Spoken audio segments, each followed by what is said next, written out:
Mark your Franklin Covey Quest planners. BYU's 4th annual Football Media Day is Monday, June 23rd, live right here from the BYU Broadcasting Building. Details to be announced, but great stuff planned for that day. I know at least one person that will be there, and that is our in-studio guest, Trevor Matich, ESPN college football analyst, BYU national champion in 84. In studio, B. This is fantastic in here. You guys, when your show's over, you just stay here, right? Yes, this is actually Spencer's office. Because I can see over there, you've got massage tables, a full kitchen. You know, I mean, you guys probably just hang out. It's You're for Spencer. Supposed to talk about that stuff. I'm working up to be able to use that stuff. It's just Spencer's. I'm not supposed to touch it. High-profile people only, Jerem. Oh, wow. Okay. No, I'm just kidding. All right, green room snack guy. What the Trevor, heck, you can use that stuff. No, I just roll around on a pile of rocks. Yeah. It's a Matich Thursday for the first time in the history of BYU Sports Nation, and as Jeremy mentioned, Trevor the first time Thursday. we've had That works better than A Trevor Matich. Thursday. Yeah, Yeah. Trevor Thursday, That'll work. Matich Monday. We learned something about you in our preparation for today's show. You are a pilot. When did you find time to learn how to fly a plane? I learned to fly during one frenetic offseason when I was playing for the New York Jets. And Perfect. so I learned to fly small plane Cessnas on Long Island, which is under the controlled airspace for JFK and LaGuardia airports and adjacent to controlled airspace for Islip. And so you just learn to talk to the controllers and learn to know where to go. I went out to play for the Colts after that, and when you take off, the first thing you see is corn. And all the pilots out there were all freaked out. How did you fly out there? Well, you learn to talk. But it's an amazing feeling of freedom. You take off on Long Island, right? You get up to altitude, and you look way down at seagulls. Way down at fishing boats. You fly out over the Hamptons and you see all these pools shaped like guitars and all these rich things. And, that's awesome. It's awesome. You fly over the beach and then you're out over the ocean. And then there's Block Island over there. There's Nantucket and Martha's Vineyard up over there. I had a lot of $500 hamburgers back then, which is why now I don't get massages. I roll around on a pile of rocks. But flying is fantastic. It's a feeling of freedom. Well, speaking of flying, BYU volleyball plays Stanford tonight in Chicago. Any chance we end up getting there later tonight for the match? Can you get us there? Can you get us there, Trevor? Yeah, well, we'd have to fly in Spencer's Gulfstream, his G4. Again, I can't Yeah. touch that one or go on it. Goodness. You know, the thing is, he's got a massage table on his G4. Yeah. Where do I go? What are we doing here? Yeah, I'm just glad that I got a name plaque, like a specific to my my name goodness. this year, which was great. Okay, what better way to kick off the month of May than with Trevor Matich in a G4 flying to Chicago? In a G4, absolutely. Flying myself. Actually, well, I can't say that on the air.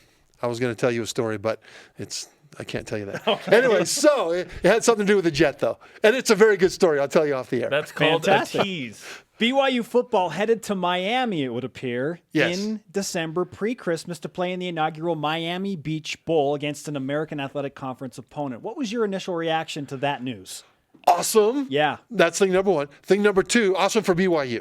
Not so awesome for the nightclubs on South Beach. Yeah. Because the bar tab won't be nearly as much when BYU's crowd comes in as when others come in. You know, I'd like a Shirley Temple, please. Glass of milk. Yeah, that'll be. But it's awesome for a couple of reasons. First of all, it's South Beach.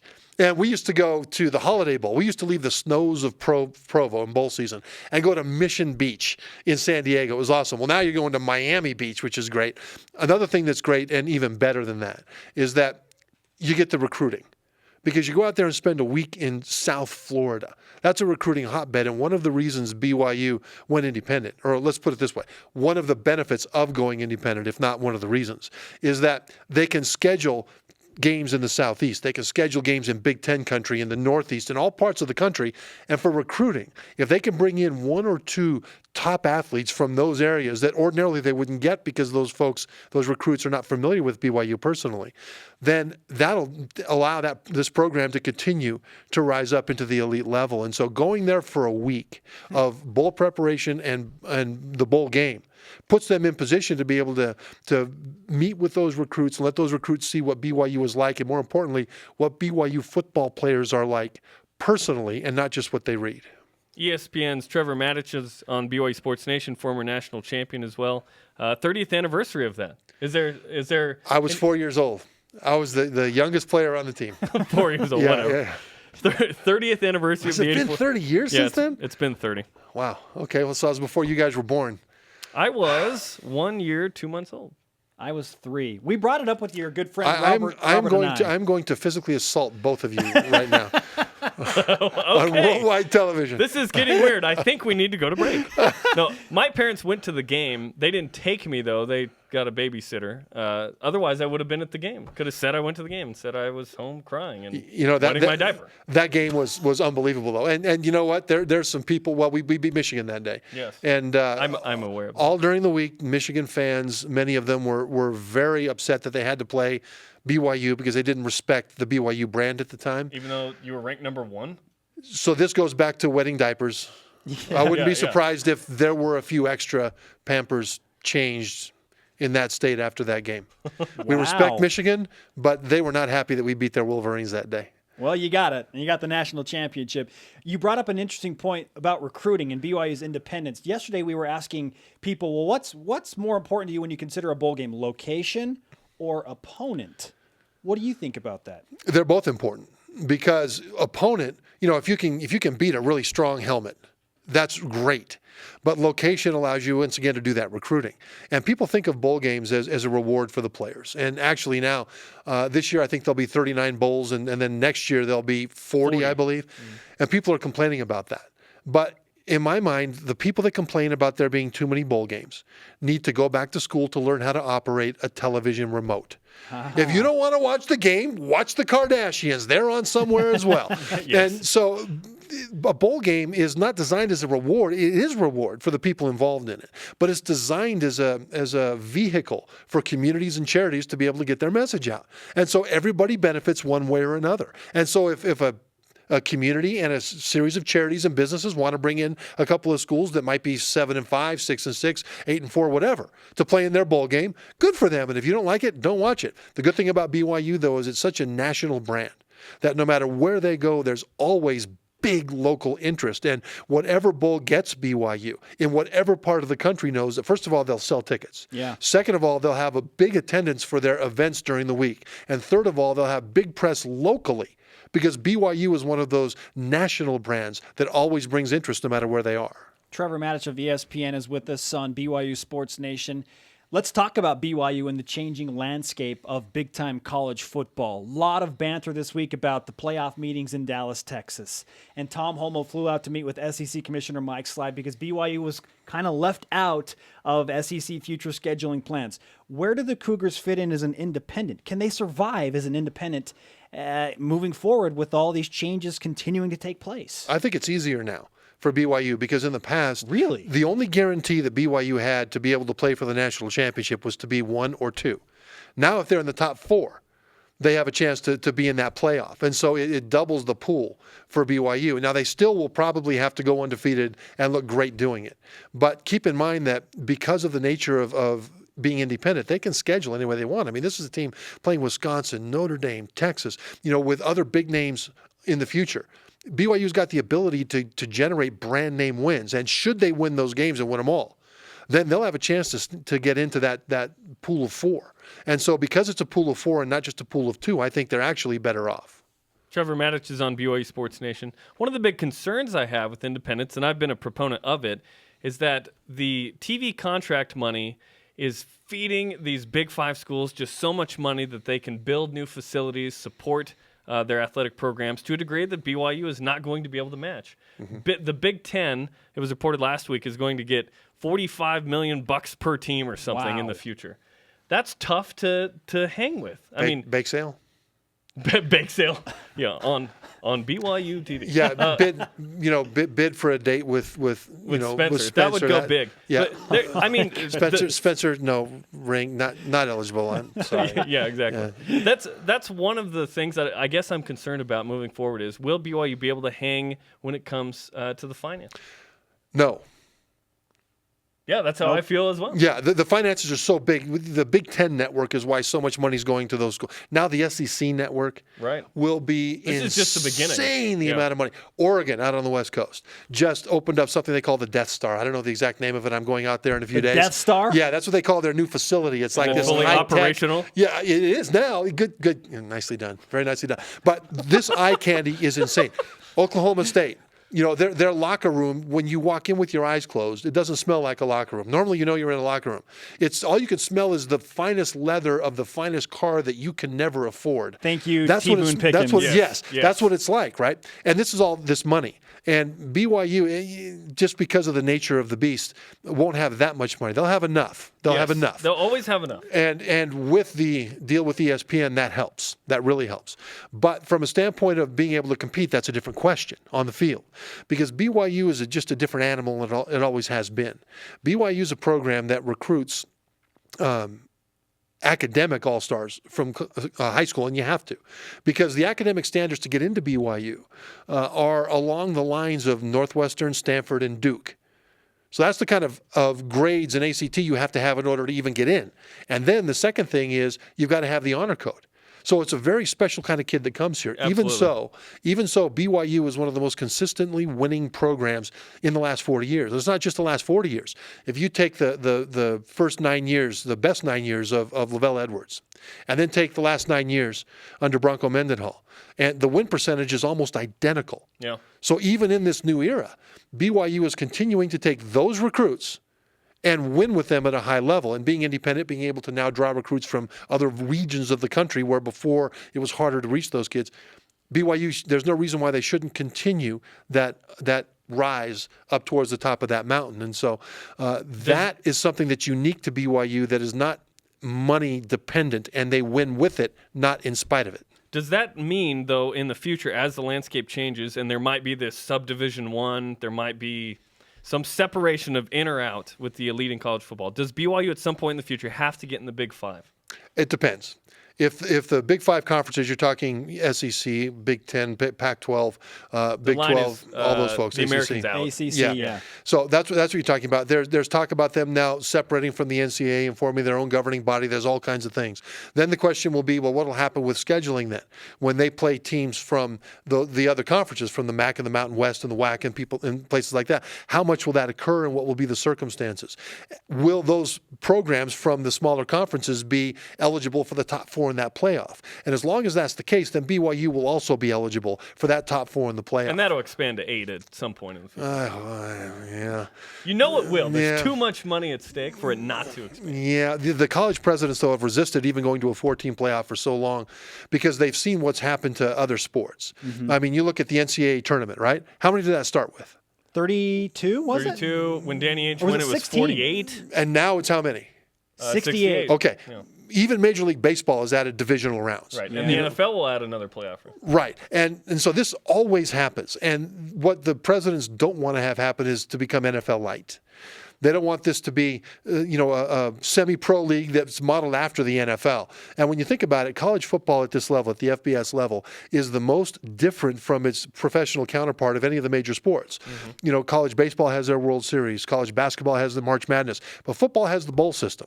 If you start to now throw in a playoff system instead, and then just have the bowls off to the side, but a playoff system not with 4 or even 8, but now you start to go 16, then all of a sudden you start to get away from tradition. Now, I don't mind making money. I'm all for maximizing income potential, but you don't maximize income potential in the long term by getting away from what makes you unique and special and what makes fans passionate about you. You don't want it to become diluted.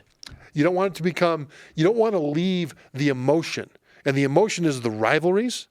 And well, that's been thrown out the window in many cases already too, which is annoying. I don't like it. You're right about that. I mean, BYU Utah right now. This year, not happening. That's a problem. And really for the young people right now, you guys, Oklahoma, Nebraska used to be appointment watching. But then the Big 12 split into divisions, and they only played once every several years, and now that rivalry has basically gone away. Others have replaced it. But college football needs to be very careful to not be too cavalier about throwing away what's made them special over the last century, because that's what the emotional connection is from. Trevor Matich, ESPN college football analyst and expert on BYU Sports Nation. Your colleague, another college football insider for ESPN, Brett McMurphy, said that BYU, in his opinion, is not one of the top 3 candidates to get into a Power 5 conference if expansion happens anytime in the near future. He referenced teams like UConn, Cincinnati, and Central Florida. How do you feel about that? Where do you have BYU in terms of being the next eligible candidate to get into one of those conferences? Those conferences want to fit. It needs to be a good fit. And the problem is BYU is not a good fit for some of those conferences. And it starts with the Olympic sports playing on Sunday. I mean, if the Couldn't it be football only, though, at some point in the future? I don't know how that might work out. I know the West Coast Conference is a fantastic conference, and I know it's been a great place for it. Yes. It's a great fit. Whether football can go individually into one of those conferences, I don't know. Who does that? Show me a program in one of those conferences that's football only in that conference. So we start there. And so that right there is an obstacle. And I think it would be worth one of those Big Five conferences to make the same commitment that the WAC and the Mountain West made to BYU to make sure that they scheduled around Sunday play, because I think BYU brings so much to the table from a standpoint of national cachet. I agree with you. But from a standpoint of whether or not they'll be one of the first ones in there, I don't know that BYU wants to. I mean, now, no. Yeah. But I mean, in the future, as things shift. Yeah. Well, from my perspective, from just a national perspective, BYU would fit, in my opinion, into the Big 12 exceptionally well. Yes. Exceptionally well. It would add this market for the Big 12, which is important. The Big 12 plays in a lot of really small places.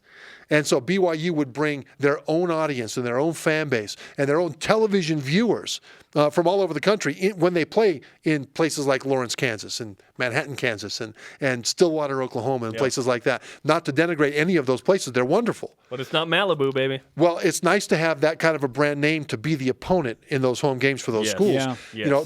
But there are a lot of other questions, and frankly, opponent versus location again.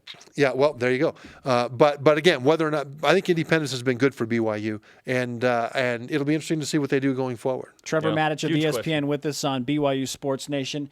We're liking this so much. Would you mind sticking around for a couple more minutes after the break? Sure, we're happy to. Trevor Matich. He's stuck around after the break. Thanks so much for your time, Trevor. I know you're on a crazy nationwide tour right now and in Utah today, so we're grateful to have you with us. It's great to be here in person. I'm used to talking to you guys on the phone. It's a little bit different, huh? Mondays With the massage chairs and everything involved? Massage chairs. I was thinking the massage tables back there. What? Jeremy didn't tell you about the massage tables? Massage chair, like $1 at the mall or something? What the heck, man? I don't know. I don't know what's happening. August 29th is the season opener for BYU, and we have a tradition that we have going to get ready for football. Countdown to Connecticut. 120. That one's awkward verbally. We count down to Connecticut every day, Trevor. We can't wait. And the great thing about it is that Connecticut is accustomed to their opponents counting down to them. Wow.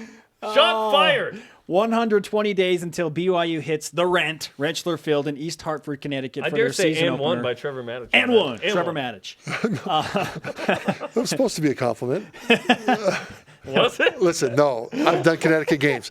I love Connecticut football, respect Connecticut football. I'll tell you this, ESPN's in Bristol, Connecticut. Yeah. And so you would be astonished at how many people get off a sports center and say, how'd Connecticut do? How's UConn doing? Football. UConn football. Really? That's what they want to talk about in the green room. No, they do. They want to talk about UConn football. They want to talk about women's basketball. No, they like, but it's a football world. I'm sorry. Okay. Yeah. Football dominates. Yeah. No, but in Connecticut, I thought it was our girls. Okay. In other news. Enough said. 120 days until BYU in Connecticut. More importantly, 116 days until another Matich Monday. How about that? And we'll be back on here talking about what's been going on. And the thing is, there's a lot of interest in BYU as well. And you know what brings that up too is Steve Young. At ESPN in Bristol, a lot of people are interested in BYU, and a lot of it is because they know Steve Young. They respect Steve Young as an NFL broadcaster, and so that kind of from Connecticut. From Connecticut, there you go. Yeah. And that kind of shades what people think about BYU in a positive way. Let's hit the NFL draft, Trevor. Van Noy, Hoffman, Sorensen, Manu Maliuna, the most likely to get drafted. How many Cougars do you see getting drafted next week? I could see at least 2 of those. Maybe 3. I think Van Noy and Hoffman have a very good chance. Manu Maliuna also. Sorensen, I think, is going to be a really good defensive player in the league if you put him in the right position. Yeah. I mean, he's a safety that plays really in a triangle. If the tip of that triangle is in the C gap, kind of over the offensive tackle, and then it widens out to a base about 12 yards deep into the secondary. And if you have him in that area covering, and then when it's a run, have him go downhill into that C gap, he is fantastic. Now, you don't want him out there covering tight ends like Dennis Pitta, another former, in space running all over the field. But he's a guy that could be really, really helpful. Cody Hoffman, as a receiver, impresses NFL scouts because of his ability to go up and make plays. I mean, those 50-50 balls he comes down with. Yeah. The thing he's got to show scouts is that he can run precise routes, because really over the last couple of years here, the nature of the passing game has not been a timing situation. There hasn't been the pass protection that BYU expects. And the quarterback has had to, we just look at last year with Taysom Hill, he'd drop back and immediately be flushed out of the pocket a lot. Yeah. And so instead of being drop, set, throw to a spot on time, it's more like let's find a guy who's open. Well, that affects how scouts can evaluate Cody Hoffman, because they haven't seen him do as many of the timing routes. But for a guy that can climb up and catch a ball, he's the guy. Kyle Van Noy, to me, is the guy that has the most intriguing possibilities in the NFL, because of the nature of offenses now in the league, which are a reflection of the nature of rule changes in the league, which now make it harder to oppose the quarterback. You can't hit him most of the time. You can't hit receivers at certain points downfield. It makes it easier for the passing game in the NFL, easier for a lot of scoring to happen, and that's intentional. So if you have that kind of quarterback, good for you. It's a quarterback league. If you don't have that kind of quarterback, then what you need to do is degrade the other guy's quarterback down to the level of yours. That means pass rush. Kyle Van Noy is such a slippery, slick pass rusher, because it's hard to get your hands on him. He can be running right at what looks like a brick wall and then turn sideways like a little rat and just slip right through it and come out the other side. I don't want to cut you off. I want to keep going, but they're telling me we've got to get out. Okay. And I want your autograph on the BYU Sports Nation Rise Up You got it. Happy to do it. Thanks for being here today. Listen, can you get a spell checker so I can make sure I got my name done here correct? It's great to be here, you guys. Thank you for having me. Good to see you, Trevor. Yeah, it's great to be here.